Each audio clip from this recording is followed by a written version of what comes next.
आपको बताऊं, हर विश्वासी के लिए इस बात का प्रयोजन किया गया है कि उसके द्वारा सब अधर्म शुद्ध हो सकते हैं और केवल धार्मिकता ही बची रहती है। तो फिर क्यों मैं अधर्म में अपना जीवन जीना चाहूंगा? मेरे पास एक परमेश्वर है जो बहुत दयालु और कृपालु है। मैं उसके पास आकर पापों का अंगीकार कर सकता हूं, मैं सही हो सकता हूं और वो मुझे सारे पापों से शुद्ध करता है, सारे अधर्म को दूर कर सकता है ताकि मैं उसके साथ धर्मी हो जाऊं और सही उसके साथ में फिर से एक बार हो सकता हूं।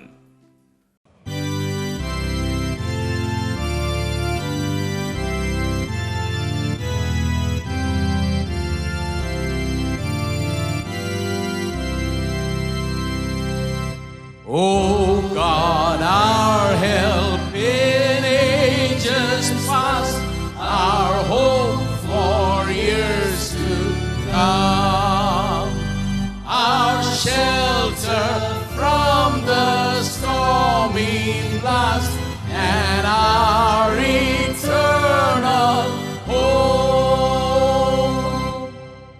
Under the shadow of thy throne, still may we dwell secure.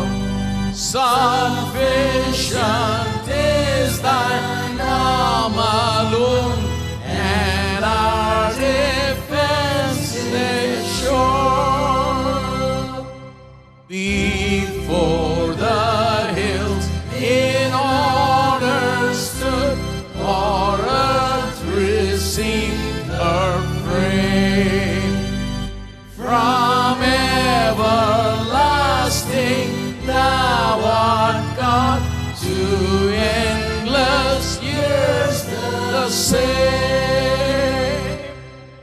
1,000 ages in thy sight are like an evening gone, short as the watch that ends the light before the rising sun.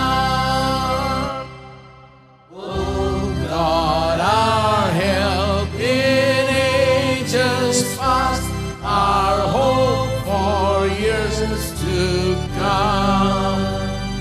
Be thou our guide while life shall last, and our eternal hope.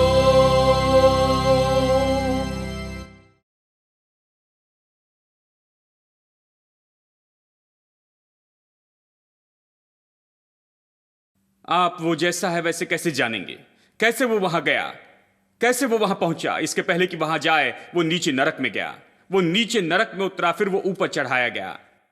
वो वहां ऐसे नहीं पहुंचा, वो पहले से वहां पर था। मेरे दोस्तों, उसे नीचे आना जरूरी नहीं था, नरक में जाना जरूरी नहीं था, वो तो पहले ही वहां ऊपर था। वो क्यों आया? वो आया क्योंकि हम ठीक नहीं थे। ठीक है, हम तो पापी थे। वो क्यों पाप बन गया? क्योंकि हम पापी थे। वो पाप बन गया। वो क्यों हमारे समान बना? क्योंकि वो चाहता था कि हम उसके समान बने। ये मत भूलिए, वो हमारे समान बना ताकि हम उसके समान बन जाएं। इसलिए वो हमारे समान बना, पाप और मृत्यु को चखा और नीचे नरक तक चला गया और धार्मिकता को वापस पाया और परमेश्वर की उपस्थिति में पूरी तरह से ऊपर जाकर बैठा। और मैं आपको बताऊं, यह ऐसा हुआ कि पाप को चखने के बाद उसे सही बनाया गया, उसे धर्मी ठहराया गया और वापस परमेश्वर की उपस्थिति में पहुंचाया गया। और यह मेरे साथ भी हो सकता है। जिसके लिए उसने यह सब कुछ किया, यह मेरे साथ भी हो सकता है। क्या आप समझ रहे हैं? हम उसके समान होंगे जब हम उसे देखेंगे जैसे वो है। इसलिए जब हम ये समझते हैं, फिर हम कहेंगे, ओ वही यीशु है, वो मेरे समान है। ऐसा ही है। वो पाप में से होकर गया और फिर नरक में वो गया, उन सब में से जिसमें से मुझे जाना चाहिए था। वो मेरे समान बना और फिर आज जैसे वो है वैसे बना। यह मुझे आशा देता है कि मैं स्थिति से जा सकता हूं, पाप में स्थिति से धार्मिकता की स्थिति में मैं ये कर सकता हूं। यदि वो नरक से ऊपर स्वर्ग तक गया, मैं भी वैसे कर सकता हूं, परमेश्वर की उपस्थिति में जा सकता। आमीन। आइए एक और वचन देखें, अध्याय 4, पहला यूहन्ना अध्याय 4 वचन 17। इसी से प्रेम हम में सिद्ध हुआ कि हमें न्याय के दिन हियाव हो। अब देखिए, न्याय के दिन हियाव, सब लोग कहे न्याय के दिन हियाव हो।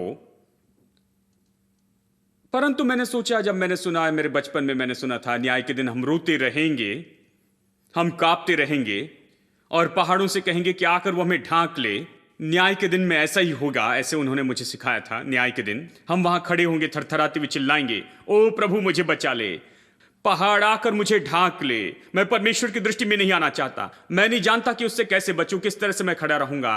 उन्होंने कहा कि न्याय के दिन तुम थरथराओगे। कई बार मैंने प्रभु से प्रार्थना की, प्रभु आज मत आना, केवल एक और दिन मुझे दे दे, मैं सारी बातें सही कर लूंगा, मैं सही हो जाऊंगा। और सही होने के बाद में जब मैं चर्च में जाता हूं तो फिर मुझसे कहते हैं, तुम्हें क्या लगता है तुम कौन हो, तुम्हें लगता है तुम ऐसे ही आ सकते हो? मैं तो परेशान हो गया। जब तक मैंने नहीं पाया पहला यूहन्ना 4:17 रहा, कुछ भी इनके लिए काफी नहीं होता है। जानते हैं, आप खुद को सही कर ले, पवित्र बनाने की कोशिश करे, सारे पापों को रोक दे और सब कुछ, तो वो कहते हैं तुम्हें क्या लगता है तुम कौन हो? आखिरकार तुम एक पुराने पापी हो।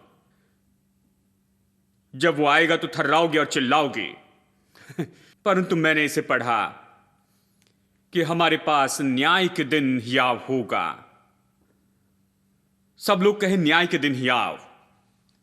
मैं आपको बताता हूं, वहां कुछ लोग होंगे जो न्याय के दिन थर्राएंगे और चिल्लाएंगे कि पहाड़ उन पर आ गिरे, परंतु मैं नहीं और आप भी नहीं।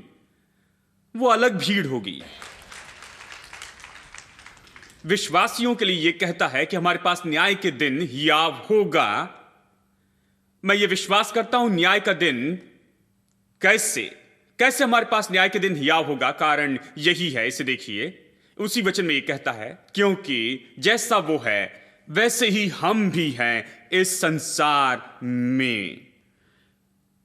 क्यों हमारे पास हियाव है? क्योंकि जैसा वो है वैसे ही हम भी हैं। यदि मैं थरथराने वाला हूं तो वो भी थरथराने वाला है। यदि मुझे डर लगता है तो उसे भी डरना होगा। यदि मैं नाश होने वाला हूं तो वो भी नाश होगा। यदि मेरा न्याय होने वाला है तो उसका भी न्याय होने वाला है। जैसे मैं हूं वैसी वो है, जैसे वो है वैसी मैं हूं इस संसार में। वो वहां ऊपर है, मैं यहां पर हूं, बस इतना ही अंतर है। जो कुछ भी वो वहां है वैसे मैं यहां पर हूं। जैसा वो है वैसा ही मैं भी हूं इस संसार में। जैसे वो है मैं इस संसार में वैसे ही हूं। यह संसार महत्वपूर्ण है, क्योंकि बहुत से लोग सोचते हैं जैसा वो है वैसे ही हम हो जाएंगे स्वर्ग में। हम सब कुछ स्वर्ग पर ही छोड़ देते हैं। जानते हैं, जब हम स्वर्ग में जाएंगे, जब हम स्वर्ग में पहुंचेंगे, कितना आनंद का दिन होगा। यहां पर क्यों आनंद नहीं मनाते हैं? जानते हैं, निश्चित तौर पर वो आनंद का दिन होगा, परंतु यहां शुरू करते हैं दोस्तों। मेरे पास अभी हियाव है, मैं परमेश्वर की उपस्थिति में थरथराता नहीं। अभी मेरे पास हियाव है, मैं उसकी उपस्थिति में खड़े रहता हूं यीशु के लहू के द्वारा। मेरे पास कांपने का कारण नहीं। मैं अपने पापों को नहीं गिन रहा हूं, मैं अपने भूतकाल को नहीं गिनता, मैं अपने इतिहास को नहीं देखता, क्योंकि वो सब चला गया है। मैं मसीह यीशु में नई सृष्टि हूं, पुरानी बातें बीत गई है, देखो सब कुछ नया हो गया है। क्यों मैं उन बातों को गिनते रहूं? मैं यीशु के लहू के आधार पर खड़ा होता हूं। मेरे पास उसके सामने हियाव है, मेरे पास हियाव है आज के दिन, और मेरे पास उस दिन भी उसके सामने खड़े होने का हियाव होगा।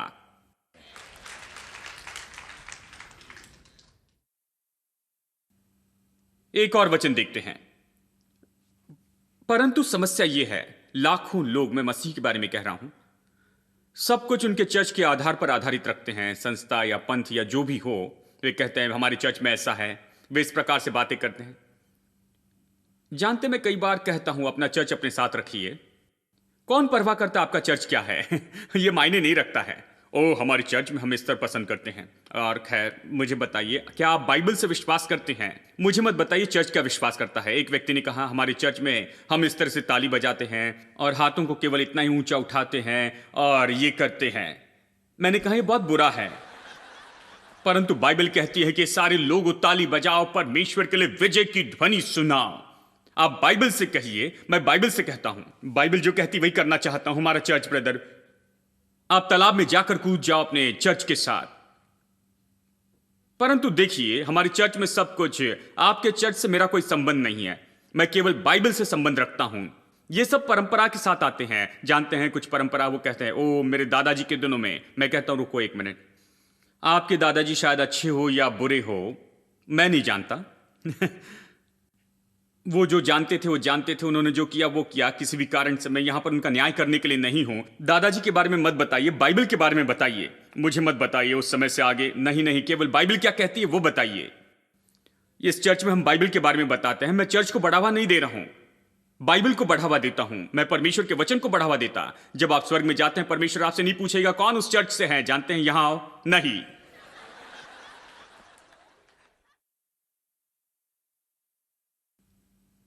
यही तो समस्या है। हर किसी के पास अपने मत हैं, उनकी संस्थाएं हैं, और उनके पास इन बातों को वो करते हैं, इस तरह का विश्वास है। और वो कैसे विश्वास करते हैं? एक भाई ने मुझसे कहा हमारे हेडक्वार्टर ने हमें लिखकर बताया है कि ये गलत है, इसलिए हम नहीं करते, हम इसकी अनुमति नहीं देते हैं इस प्रकार की बातों को। मैंने कहा क्या आपने बाइबल पढ़ी है? वो एक प्रचारक है, क्या आपने बाइबल नहीं पढ़ी? नहीं नहीं, हमारे हेडक्वार्टर ने लिखा है। मैंने कहा अपने हेडक्वार्टर को लटका दीजिए भाई, मेरे पास कोई हेडक्वार्टर नहीं है, मेरा हेडक्वार्टर वहां ऊपर है। आप अपनी बाइबल नहीं पढ़ते हैं, आप निर्णय नहीं लेते हैं, आपका हेडक्वार्टर तय करता है और वो आपको बताते हैं और आप केवल गूंगे व्यक्ति जैसे बैठे रहते हैं। मेरा हेडक्वार्टर ने लिखा है इसलिए हम नहीं कर सकते कहते हैं, और फिर आप आगे बढ़िए। मैं वही करने जा रहा हूं जो ऊपर के हेडक्वार्टर ने कहा है। ओ नहीं नहीं भाई, हमें करना पड़ता है, हमें उच्च अधिकारियों की बात ये लेनी पड़ती है। मैंने यहां पर सर्वोच्च अधिकारी से वचन पाया है, केवल ऊंचे अधिकारी से नहीं। तो अब वास्तविक हो जाए मेरे दोस्तों, जानते हैं हम सबके पास पृष्ठभूमि है, हम सब विभिन्न संस्थाओं और मतों से आए हैं, उनमें से कुछ अच्छे और कुछ, खैर बात तो यही है, उन पर ही आधारित न रहें कि हर कोई क्या विश्वास करता है और वो सब कुछ। बाइबल में जाइए, आप खुद बाइबल पढ़िए। ये ऐसे ही विश्वास मत कीजिए क्योंकि मैंने कहा है, इसमें देखिए विश्वास कीजिए और आप सही होने के लिए क्या सोचते हैं, परमेश्वर के वचन के अनुसार आप सोचिए। अगर कुछ सही नहीं है तो उसे वहीं पर छोड़ दीजिए। आपको ऐसा करने के लिए विनती करता हूं, परंतु बाइबल के साथ चलिए दोस्तों। मत बताइए कि मुझे पत्र आया है, मुझे मत बताइए कुछ और बात, नहीं, बाइबल में जाइए। आमीन। पहला यूहन्ना 1:9। सब ये वचन जानते हैं, चलिए देखते हैं सच में जानते हैं या नहीं। यदि हम अपने पापों को मान ले तो हमारे पापों को क्षमा करने में वो विश्वास योग्य और धर्मी है। और फिर वो चाहते हैं हम घूमते हुए कहें कि हम पुराने पापी हैं। क्या यही कहता है? यदि हम इसी कारण से आपको बाइबल देखनी होगी। यदि हम अपने पापों को मान ले तो वह हमारे सारे पापों को क्षमा करने और हमें सब अधर्म से छुड़ाने के लिए विश्वास योग्य और धर्मी है। देखिए, हिंदी का यह अनुवाद मुझे बहुत ही पसंद है। आज सुबह मैंने तमिल में प्रचार किया, लेकिन इसे हिंदी में पढ़ा और हिंदी तरीके से सिखाया। और यह कहता है हमें सब अधर्म से शुद्ध करता है। देखिए, हम धर्मी ठहराए गए। यदि अभी मैं पाप करता हूं तो मैं उस स्तर तक आ सकता हूं, परमेश्वर के सामने एक बार फिर धर्मी बन सकता हूं। क्यों? क्योंकि मैं आकर पापों का अंगीकार करता हूं। वो मुझे क्षमा करने में विश्वास योग्य है, वो मुझे क्षमा करता है और मुझे सब अधर्म से शुद्ध करता है। सब लोग कहें सब अधर्म से। यदि सब अधर्म चला गया है, मैं शुद्ध हो गया हूं और साफ किया गया, तो क्या बचा? केवल धार्मिकता बची। और मैं आपको बताऊं, हर विश्वासी के लिए इस बात का प्रयोजन किया गया है कि उसके द्वारा सब अधर्म शुद्ध हो सकते हैं और केवल धार्मिकता ही बची रहती है। तो फिर क्यों मैं अधर्म में अपना जीवन जीना चाहूंगा? मेरे पास एक परमेश्वर है जो बहुत दयालु और कृपालु है। मैं उसके पास आकर पापों का अंगीकार कर सकता हूं, मैं सही हो सकता हूं और वो मुझे सारे पापों से शुद्ध करता है, सारे अधर्म को दूर कर सकता है, ताकि मैं उसके साथ धर्मी हो जाऊं और सही उसके साथ में फिर से एक बार हो सकता हूं। एक और वचन, 2 कुरिन्थियों अध्याय 5 वचन 17। इसलिए यदि कोई मसीह में है, क्या आपके पास बाइबल है? यह महत्वपूर्ण है, आप इसे जरूर लाएं और इसे देखें, क्योंकि हम बाइबल से देखते हुए इसे पढ़ेंगे। यह मत कहिए कि मेरे दादाजी इस तरह से कहते थे, नहीं। यदि कोई मसीह में है तो वो पुराना पापी है, नहीं, परंतु यही तो प्रचार किया जाता है। यदि कोई मसीह में है तो वो नई सृष्टि है, पुरानी बातें बीत गई, देखो सब कुछ नया हो गया है। आप पुरानी बातों को क्यों पकड़े हुए हैं? हमेशा पुरानी बातों का लेखा क्यों रखते हैं? क्यों आप हमेशा इतिहास में रुचि रखते हैं? क्यों आप हमेशा भूतकाल में दिलचस्पी लेते हैं? वो नई सृष्टि है, और आपको मैं बताऊं, आप और मैं नई सृष्टि हैं। मसीह यीशु में हम नई सृष्टि हैं। पुरानी बातें बीत गई है और देखो सब कुछ नया हो गया है। यह हमारी स्थिति है। अब इसे देखिए, ये सब बातें परमेश्वर की ओर से हैं, जिसने मसीह के द्वारा अपने साथ हमारा मेल मिलाप कर लिया और मेल मिलाप की सेवा हमें सौंप दी है। अर्थात परमेश्वर ने मसीह में होकर अपने साथ संसार का मेल मिलाप कर लिया और उनके अपराधों का दोष उन पर नहीं लगाया और उनसे मेल मिलाप का वचन हमें सौंप दिया है। यह कहता है परमेश्वर ने अपने से संसार का मेल कर लिया, उनके अपराधों का दोष उन पर नहीं लगाया और उनसे मेल मिलाप का वचन हमें सौंप दिया है। इसलिए अब हम धूल और कीड़े हैं, बेकार पापी हैं नहीं, सो हम मसीह के राजदूत हैं। हम सीधे होकर बैठे दोस्तों। सो हम राजदूत हैं, मसीह के राजदूत हैं। मानो परमेश्वर हमारे द्वारा समझाता है, हम मसीह की ओर से निवेदन करते हैं कि परमेश्वर के साथ मेल कर लो। ओ, ये कितना अद्भुत वचन है। ये एक शब्द है जिसमें मैं पूरे साल भर तक प्रचार कर सकता हूं। ये कहता है हम राजदूत हैं। यह अपने आप में ऊंचा पद है।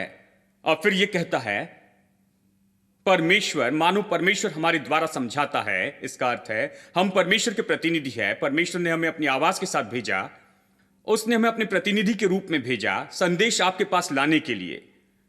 अब मान लीजिए कि आपने कहा कि मैं प्रधानमंत्री की ओर से आया हूं, वो आपको सीधा जेल में फेंक देंगे, जानते हैं, यदि आपके पास में अगर वो लेटर नहीं है तो। लेकिन यदि उन्होंने पत्र दिया और आप उनके प्रतिनिधि हैं, प्रधानमंत्री की ओर से बोलने वाले, और उन्होंने आपको पत्र के साथ भेजा कि जाकर आप उनका प्रतिनिधित्व करें और संदेश बताएं, तब आप अलग तरह से स्वीकार किए जाएंगे, आपका बड़ा स्वागत किया जाएगा। ठीक है। अब वो कहता है हम राजदूत हैं। हम यहां क्यों हैं? हम यहां लोगों को बताने के लिए है, परमेश्वर के स्थान में, परमेश्वर के द्वारा भेजे गए प्रतिनिधि के रूप में, अधिकृत प्रतिनिधि के रूप में, राजदूत के समान हम यहां हैं। देखिए, ये इसलिए आप अपने आप को कीड़े और धूल और अच्छा नहीं कहना बंद करें और ये सब कुछ, आप खुद को राजदूत कहना शुरू करें। और फिर ये कहता है, इसे सुनिए, हम लोगों के पास में जाकर कहते हैं मैं परमेश्वर की ओर से आया हूं, प्रभु ने मुझे बताने के लिए भेजा कि आपके पाप स्मरण नहीं किए जाते हैं। परमेश्वर ने आपके पापों को दूर कर दिया है। पाप कोई समस्या नहीं है। कोई बात नहीं कि आप कौन हैं, आपने क्या किया है। प्रभु के पास आ सकते, प्रभु आपसे प्रेम करता है। आप यीशु को स्वीकार कर सकते अपने प्रभु और उद्धारक के रूप में और पूरी तरह से अलग जी सकते हैं। मैं एक अधिकारी व्यक्ति के रूप में कहता हूं, स्वर्ग से एक राजदूत के रूप में ये कहता हूं। इसी तरह आप सेवा करते हैं। हाँ, और फिर ये कहता है जो पाप से अज्ञात था उसको उसने हमारे लिए पाप ठहराया कि हम उसमें होकर परमेश्वर की धार्मिकता हो जाएं।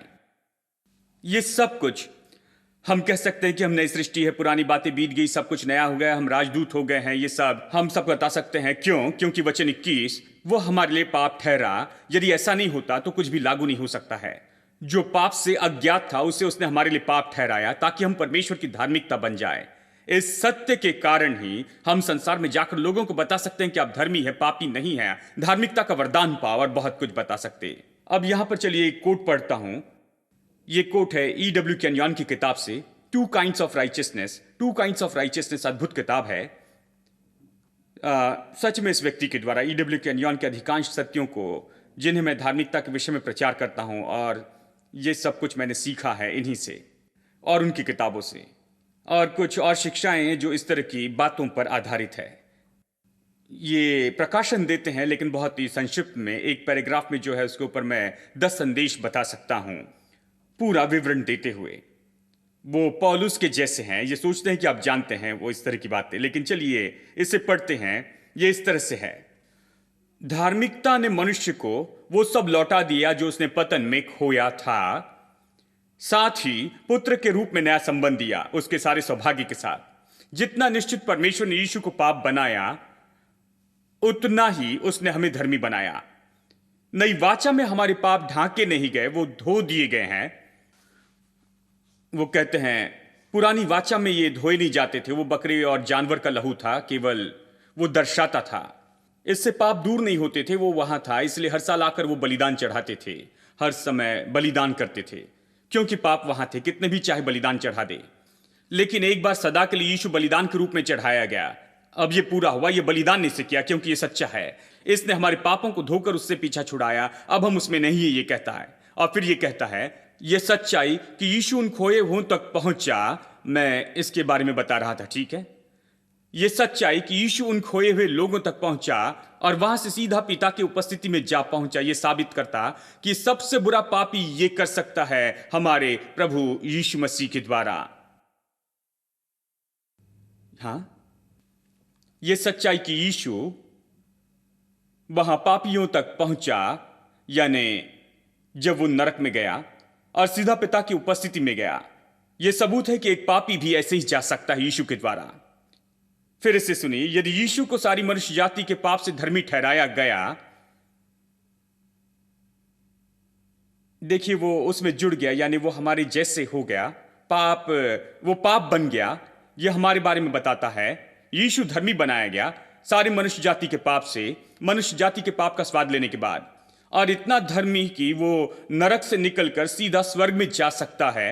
यदि वो पाप बनने के बाद धर्मी हो सकता है कि वो पिता की उपस्थिति में जाकर उसके दाहिने हाथ बैठ सकता है और पिता द्वारा उसे स्वीकार किया जाता है, तो हर एक व्यक्ति जो यीशु मसीह को स्वीकार करता है वो उतना ही धर्मी बनता है जितना यीशु है, क्योंकि यीशु ने हमें धर्मी बनाया है, परमेश्वर से धार्मिकता आई है। ये बहुत है, आप इसके बारे में सोचिए। ये धार्मिकता हमें पिता की उपस्थिति में खड़े रहने देती है बिना किसी दोष और हीन भावना के, और हमें योग्य बनाती है कि शैतान के सामने डटकर खड़े हो सके बिना दोष और हीन भावना, डर के। हमें परमेश्वर की उपस्थिति में खड़े रहने देती बिना दोष से और हीन भावना के। हमें शत्रु के सामने खड़े रहने के योग्य बनाती है बिना किसी हीन भावना और डर के। धार्मिकता का अर्थ है कि पिता की उपस्थिति में खड़े होने की योग्यता है, जैसे मानो पाप ने हमें कभी छुआ ही नहीं था, जैसे मानो हम पाप को जानते ही नहीं। वो पाप से अज्ञात था, उसे पाप बनाया गया। जो पाप से अज्ञात था उसे पाप बनाया गया, कि हम जो धार्मिकता को नहीं जानते थे ऐसे खड़े हो जैसे हम पाप को नहीं जानते हैं। यही सार है, वो इसी के बारे में बताता है। धार्मिकता का अर्थ पिता की उपस्थिति में ऐसे खड़े रहना है जैसे मानो पाप ने हमें कभी स्पर्श नहीं किया। पिता के सामने उसी आजादी से खड़े होना है, और आजादी से जो यीशु मसीह के पास पिता से थी, जैसे वो पृथ्वी पर चलता था। जानना चाहते कि मनुष्य कैसा होना चाहिए जब वो धर्मी होता है? यीशु को देखिए, जैसे वो पृथ्वी पर चलता था, कैसे पिता की संगति में था, कैसे बातें करता, प्रार्थना करता, पिता से कहता, पिता मैं जानता हूं कि तू मुझे हमेशा सुनता है। कुछ विश्वासियों की प्रार्थना सुनिए, वो कहते, पिता तू कब मेरी सुनेगा?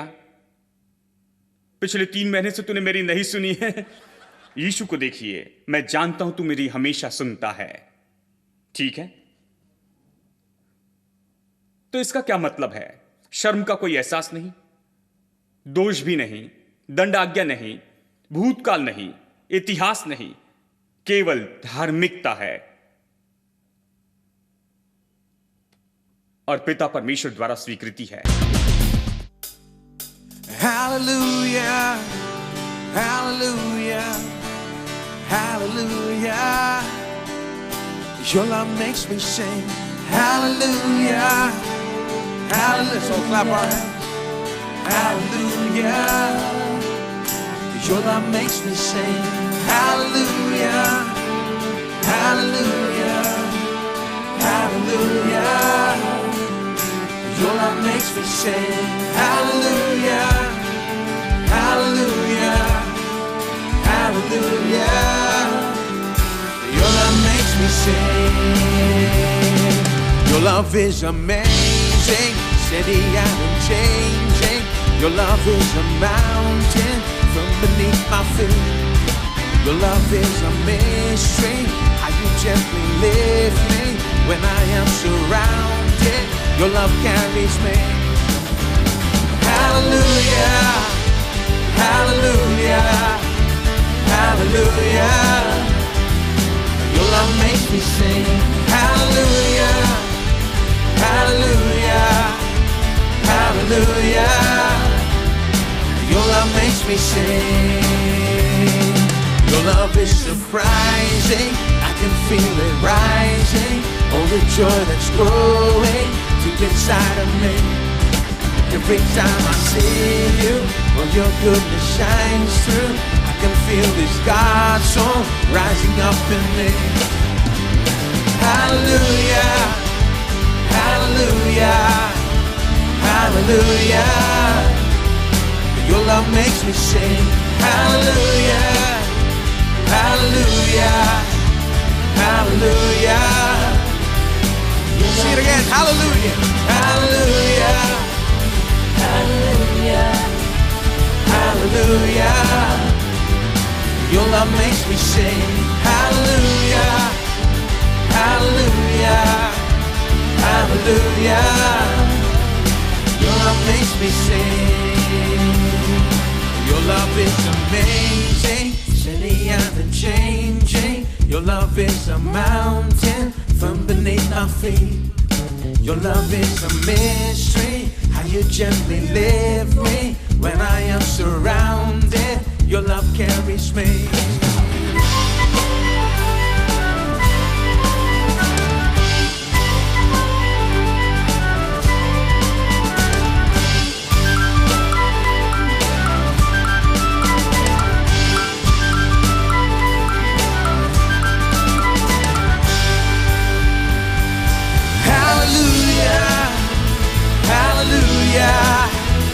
Hallelujah, your love makes me sing. Hallelujah, hallelujah, hallelujah. Your love makes me sing. Hallelujah, hallelujah, hallelujah. Everybody, your love makes me sing. Hallelujah, hallelujah, hallelujah. Your love makes me sing. Hallelujah, hallelujah, hallelujah. Your love makes me sing. Hallelujah, hallelujah, hallelujah. Your love makes me sing.